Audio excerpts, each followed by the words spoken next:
It is awesome to be here. Thanks, Greg. I am so happy to be with you guys today. If we haven't met, my name is Ryan, like Mike said, and I have had the privilege and the honor of being one of your pastors for over 10 years, and now I get to work with Compassion, and it's kind of this cool, beautiful thing of where I get to do two of the things that I love the most, which is to be in local churches, but also still be a part of my church, so it's really, really great. If you don't know about Compassion, Compassion is the largest holistic child development organization in the world that works exclusively through the local church. For over 70 years, Compassion's been partnering with local churches all over the world to release children from poverty in Jesus' name. The primary way that we do this is to connect one child with one loving sponsor or one loving family. And the way in which we do that is through what we call our 3 C's. These guide and inform our vision for releasing kids from poverty in Jesus' name. You'll see them on the screen behind me. They're church-based, child-focused, and Christ-centered. And those are big foundational values for us, but the way in which I was first kind of invited into this was my friend Mac Bentley invited my family to sponsor a child. I'm pretty stoked that Mac's right here in the second row. Can we just give her a big round of applause? She invited my family to sponsor a child, and we sponsored a little girl from Thailand named Bingo. And eventually, I was able to go and visit the work of Compassion in our church partnership in Indonesia, a place called Medan and Nias. But through this, I began to meet and see what it looks like for it to be church-based, what it means to be child-focused, what it looks like to be Christ-centered. And I just returned from a trip to the Philippines in late November last year where I got to meet some more people.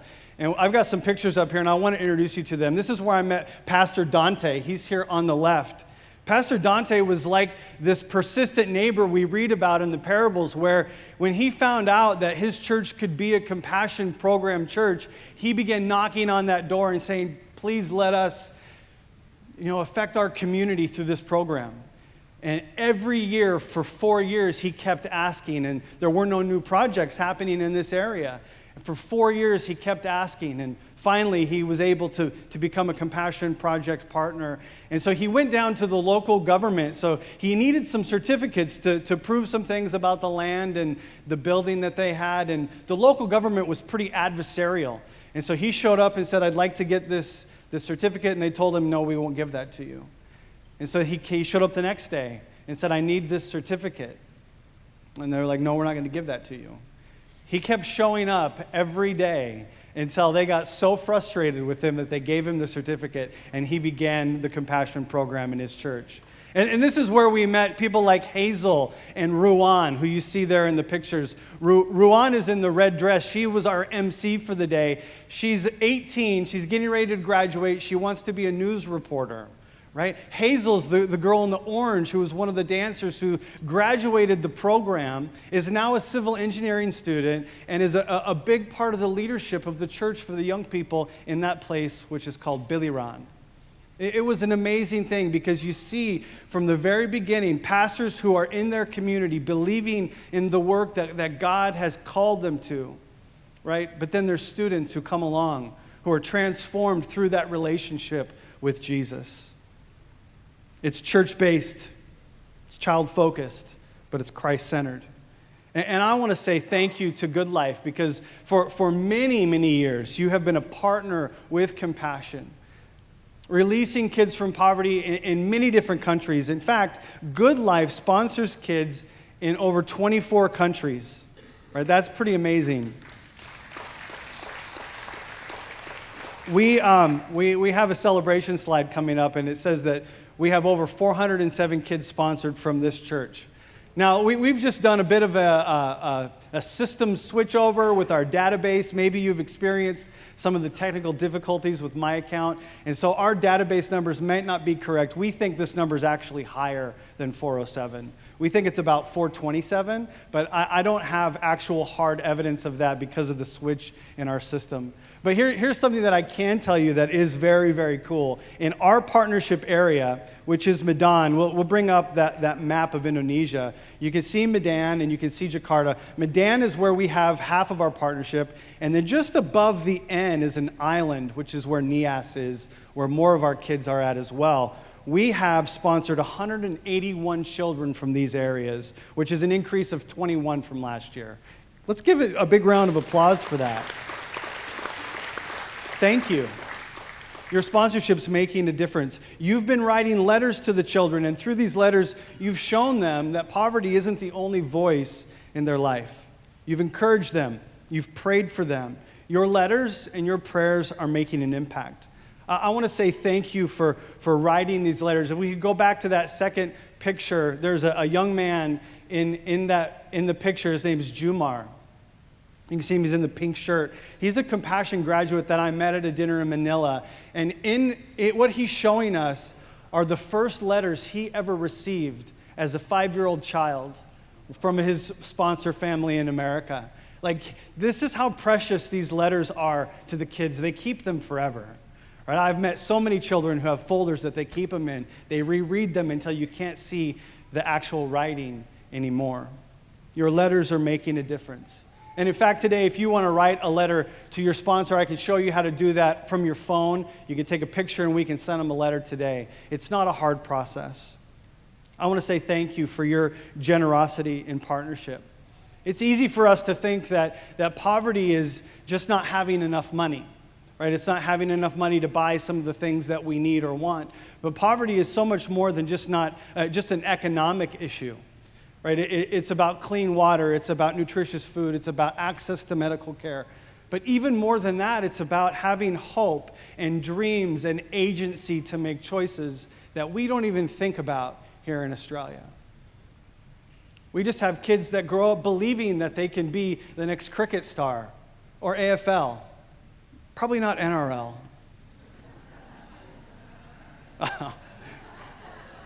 Right? But we have kids that we don't have to ask them what their dreams are. They tell us their dreams. But in places of extreme poverty, kids don't have any idea about the things that they could become, about who God created and designed them to be. And so it's an opportunity for us to speak into that with a financial transaction, but also with a relationship that is more powerful than what they have been born into. I want us to take a minute to watch a short story about a young man named Anjo. And he's a young man from the Philippines where I just got back from, and it's his story. He talks as a graduate, and he talks about how this relationship actually changed his life. So let's go ahead and watch that. My childhood life was very challenging. When we are studying, we have to share pencils. The pencil, you must sharpen it. It will get smaller, but we must use it until it will be until the eraser or the pencil will get smaller. We lose some hopes because we think we are not getting to high school. Our house is at the back of our church. We have a small window. I can see people playing. I started go to church 4 years old. I remember I was playing outside. My mother called me, "Anjo, you'll take some pictures and they will register you."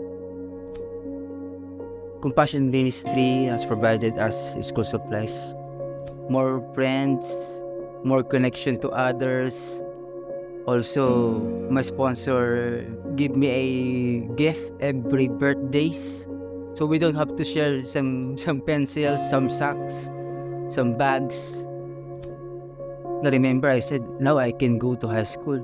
Now I can go to college because of this program. I can feel that every time I wrote the letter to my sponsor, I just imagine I was talking to her face to face. Surprisingly, my sponsor gave it a fund to buy a guitar.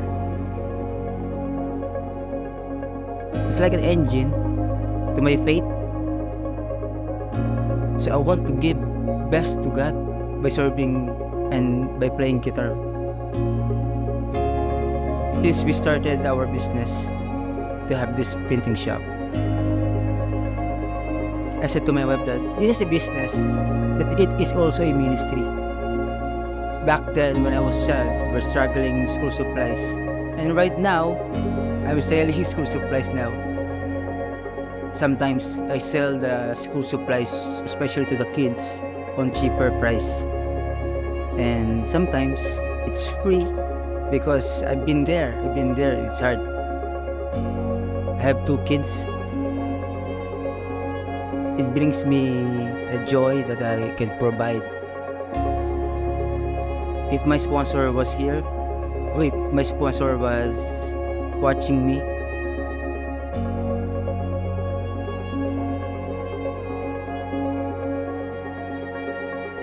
she changed my life.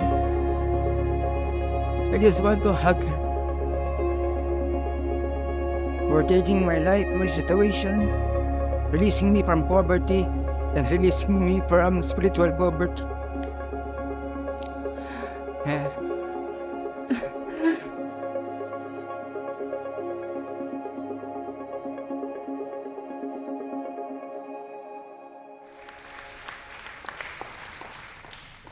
One person can make a difference.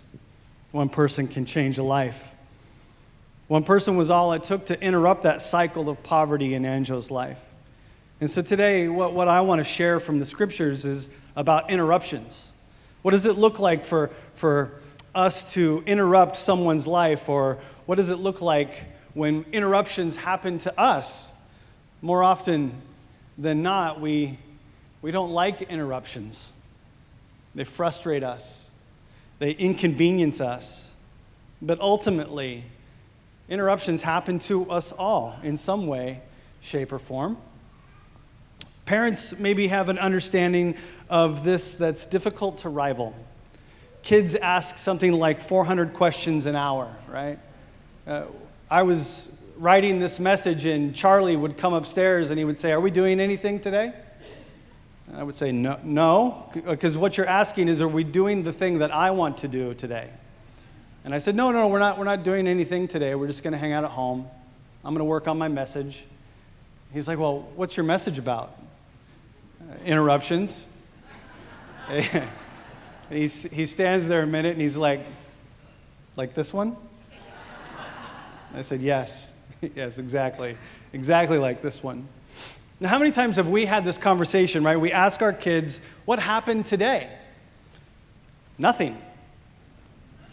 I get that all the time. Nothing. What they mean is nothing out of the ordinary, right? Nothing amazing or terrible happened. We're told about the interruptions. Interruptions are the stories of our life. I was traveling back with my family from America recently, and you know, there's 2 kinds of people in the world, right? There's the ones who show up to the airport 14 minutes before the gate closes, and then there's those who show up 14 hours beforehand. I'm the 14 hours guy, right? Oh yeah, my little mate Daniel on the front row reminded me that it's 14 days, not 14 hours. That's because he's a 14-minute guy, right? And we showed up to the airport and this is the thing that just the fear that drives me is we got to get there early because what if something happens? What if you get there and you scan your passport and they say, you're going to need to see a desk agent. You go and you see the desk agent and they say, we don't have any record of your flights, Mr. Smith. And I just kind of started vibrating, right? And my wife is so good. She's just like, Ryan, you go sit down over there and I'll handle this, right? And eventually, we got it, what was a silly mistake, sorted, and then we found out that our flight was delayed, which was a good thing because the security line was literally a mile long. And we got through. If I hadn't been there 14 hours early, we would have missed the flight. what turned out to be almost 8 hours of delays began like this domino effect, right? We finally land in Brisbane, we get our luggage, we Uber to the parking lot, we get the car, we drive an hour home, we walk in the door, and there's a puddle in front of our leaking dishwasher. So I've got to turn the water off to the house, and I think, you know what, I'm a smart guy. I can fix this, right? And so 2 trips to Bunnings later, I realized I was out of my plumbing depth, had to call an emergency plumber. He comes to the house, he fixes our problem. It was 36 hours from leaving the house in Denver to being able to turn the water back on, have a shower, and go right to sleep. Our day was interrupted so many times it became 2 days. Right? Interruptions are the stories of our life. They're normal. When they happen to us, how do we respond? And I'm reminded of the thing that our friend and mentor here, Mike Jeffs, always says: the test is not the test. It's how we respond to the test is the real test. In the midst of challenge or what we would see as a crisis or calamities, I needed someone to just pull me out of the moment and encourage me with some perspective. But also, interruptions can lead us to this place of where we begin to see and interrupt people's struggles and pains with encouragement and help as well. I want to take a look at a story from the Gospel of Mark about Jesus. It's in chapter 5. If you want to turn there, if you want to open your phone, or it'll be on the screen behind me.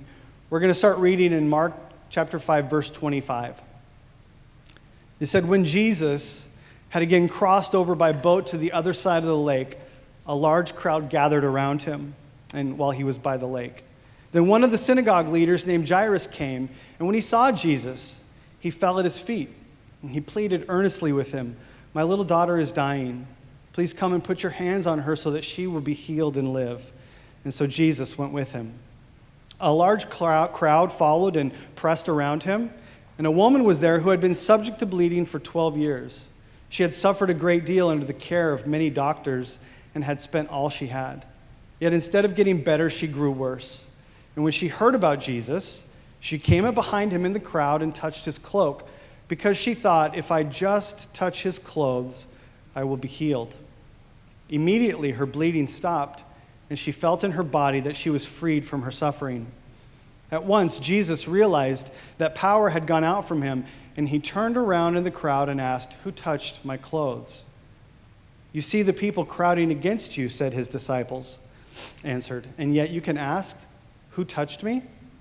There's more than a few interruptions happening in this passage. In fact, this passage begins with Jesus being begged to leave another area because he had been so interruptive in this place.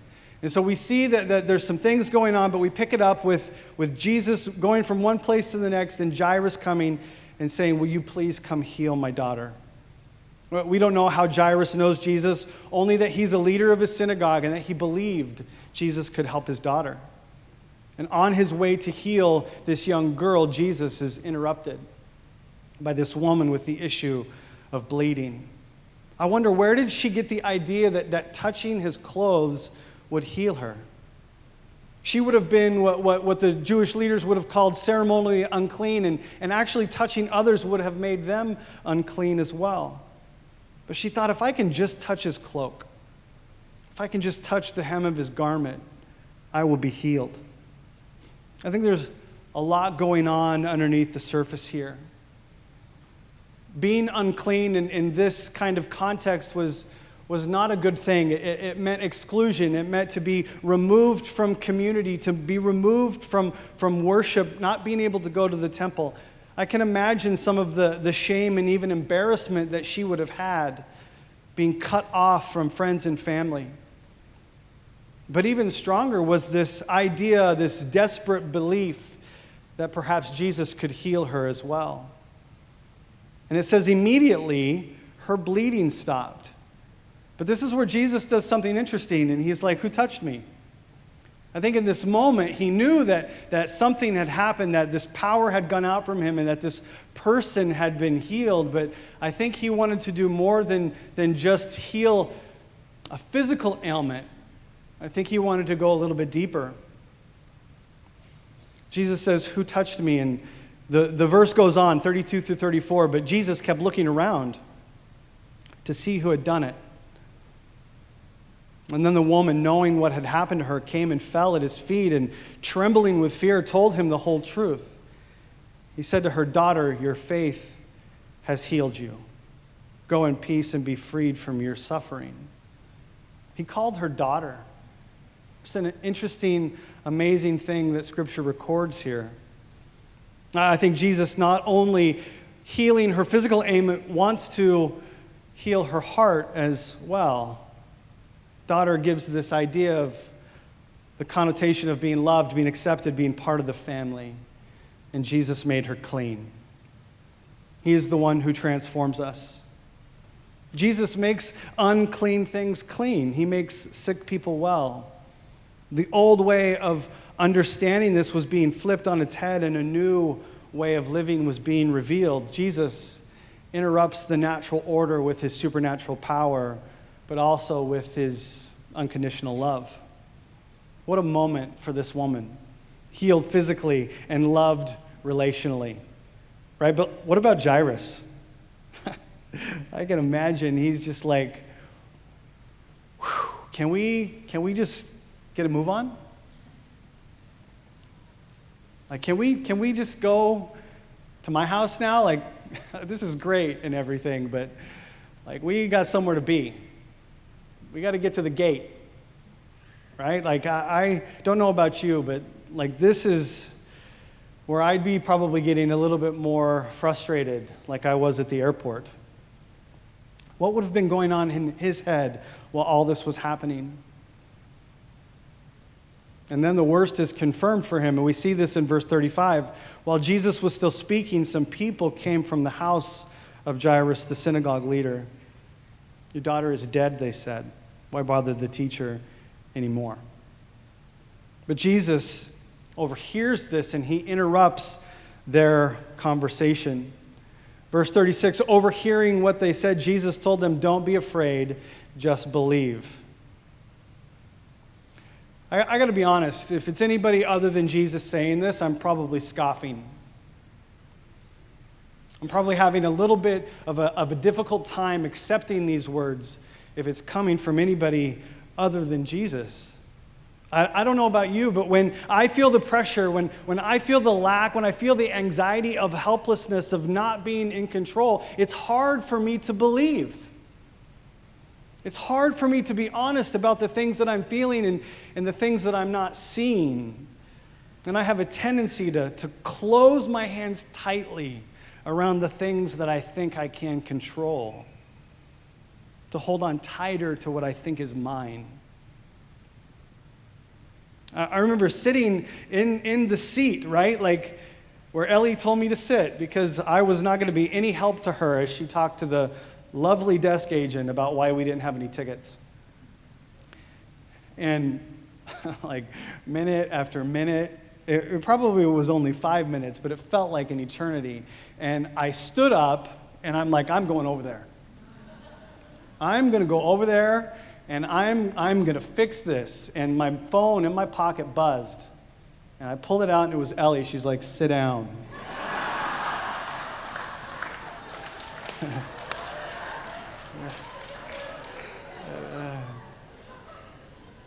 I've got this. It's going to be okay. Right? Like, I was just like, oh, yeah. I needed somebody to interrupt me. Right? Like, don't we all wish that there was this, I don't know, spirit who could speak to us and interrupt us before we did something we regretted? But Jesus invites us into a different way, doesn't he? He invites us into a way of radical trust and open hands. Don't be afraid, just believe, right? And like the end of this story is very interesting, and I hope that you'll go and read it for yourself. But like the highlight really is that Jesus is like, okay, come with me. And he grabs a couple of his disciples. He doesn't take them all. And they go to the house, and you know, there's people wailing, right? They're I think that according to the ancient Near East culture, that these are like hired grievers, that they're just wailing. And they're like, why are you even here? Right? Like, she's dead. And Jesus, he's like, no, she's just sleeping. And they go from wailing and carrying on to mocking almost immediately. Right? Like, oh, she's dead. They're wailing. They're grieving. They've probably been paid to do that, and now they're mocking Jesus. She's asleep? This guy's crazy. And he takes them into the room, and it's an amazing story, and she's healed, and he says, give her something to eat. Right? Jesus interrupts this supernaturally once again. But it's interesting to me that when we do believe, when we do say, I believe, I'm going to trust you, that it's very quickly after that people start mocking us for that kind of belief. It's an interesting thing, I think. Sometimes we have the opportunity to be an interruption in someone's life. Much like Ellie interrupted me, much like Jesus was interrupted by this lady believing that touching him could heal her. There's this opportunity that we have to live a life of trust, to live a life of open hands, to be that encouragement and perspective and generosity towards someone else. I want to introduce you to my friend Fred's. I got a picture of me and Fred's. I was a little bit more healthy in this picture. Fred's is a compassion child. He was a graduate with compassion, and he went on to university. And he went to university and he studied philosophy and history. I don't know that I've met someone smarter than Fred's. He's unbelievable. As we'd be driving around in Manila and Leyte, he would point out things of historical significance, and it was amazing. He knows his stuff inside and out. And recently, he stopped lecturing at university to go back to work for compassion. Like, why would he do that? His friends were like, are you serious? Why would you go back to compassion? Isn't that like going back to poverty? Leaving your good job and going back to work with the organization that helped you achieve all of the things that you achieved. Why would he do that? Well, Fred's told us his story. He gave us permission to share it with you. And you know how I said earlier, poverty is easy to understand as this economic thing, but really it's something that does look to take the life of the people that are caught in it. And when Fred's mother became pregnant, he was the fourth child. They could not afford the children they had. And so she goes to the doctor and says, we cannot have this child. And the doctor said, okay, I'll let you get a medical abortion. So he writes the script, gives it to the mom, and it's with a heavy heart that she gets it filled and she takes the medicine. She sees no other way. But about 3 weeks, a month go by, and she's like, the baby is still growing and actually getting stronger. This is very strange. And so she goes back to the doctor and says, what's going on? You gave me this medicine so that I could have a medical abortion. And he says, let me look at it. And he grabs the bottle of the pills, and he says, I've made a mistake. This is actually to make the baby strong. This is actually to increase the health of your pregnancy. And so she's not even a Christian, not even following Jesus at this point. And she's like, that's when I knew that, Fred's, you were a gift from God. You know, Fred's grew up in extreme poverty, and he wasn't able to, afford things that other kids in his neighborhood would afford. And he was registered into the program, and he loved playing volleyball. And so when he was in grade 8, he tried out for the team. Volleyball is huge in the Philippines. Not quite as big as basketball, but it's very popular. And so he made the first team, and he shows up for the first game of the first team, and he walks into the gym, and the refs are like, you can't play. And he's like, what are you talking about? And it's because he was wearing Javianas. He was wearing flip-flops. That's all he had. He said, no, you have to wear athletic shoes. And he remembers being turned away and walking home, right, and just in tears.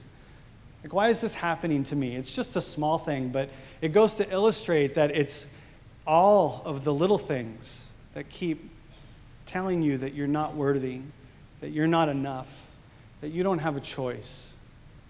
And like Angel's story, his sponsor found out and actually bought athletic shoes for the entire program.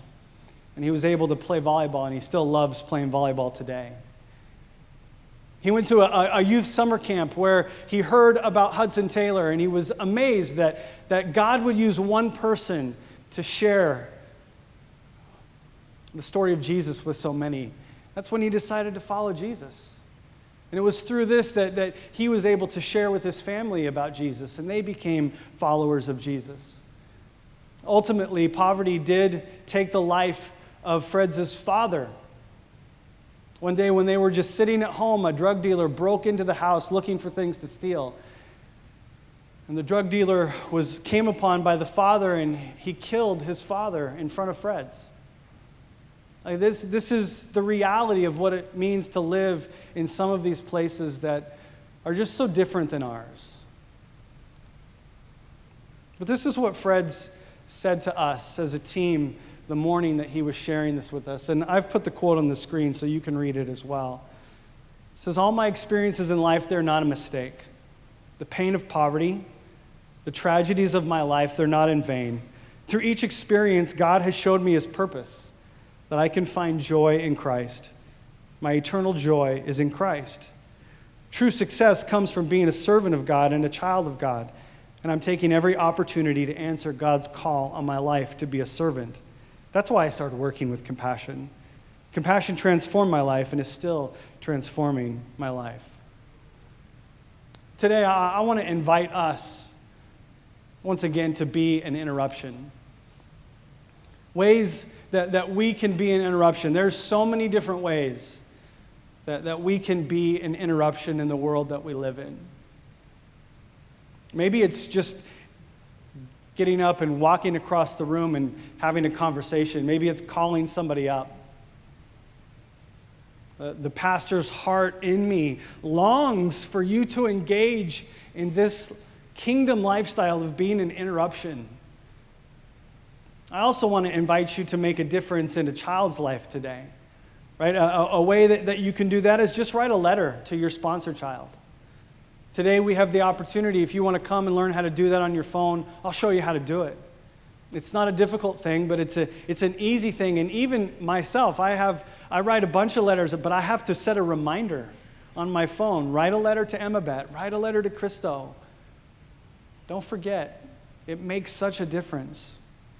Another way is that we can sponsor a child. That today we've got lots of kids from our partner area in Nias and Medan, where we can sponsor them and we can change their life. $1.60 a day or $48 a month is all that it costs. And I would say, would we miss that $1.60 a day? Probably not in the grand scheme of things. But would it make a difference in their life? It absolutely would. I've seen the difference that it makes. Maybe you already sponsor a child. Thank you. But I would ask, do you have room for one more? Is there room for one more to eat from your table or to sit under the shade of the blessing that you could provide them? For $5, this is what really blew my mind when I did the math. For $5, which is how much it costs me to buy a coffee every day, just a simple long black, for $5 I can sponsor 3 kids. I can feed them, clothe them, give them medical help, also introduce them to Jesus. It's a life-changing impact. Or maybe that's not for you, and that's okay.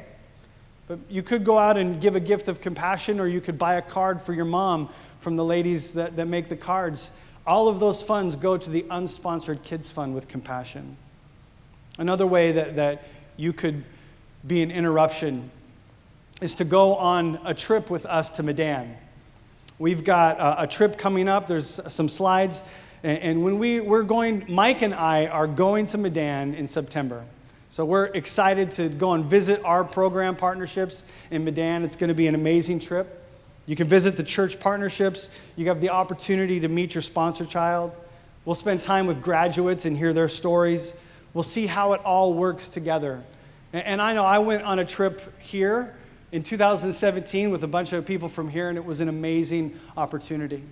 It really did bring to life the sponsorship journey. Across the street and around the world, we've been invited to be an interruption.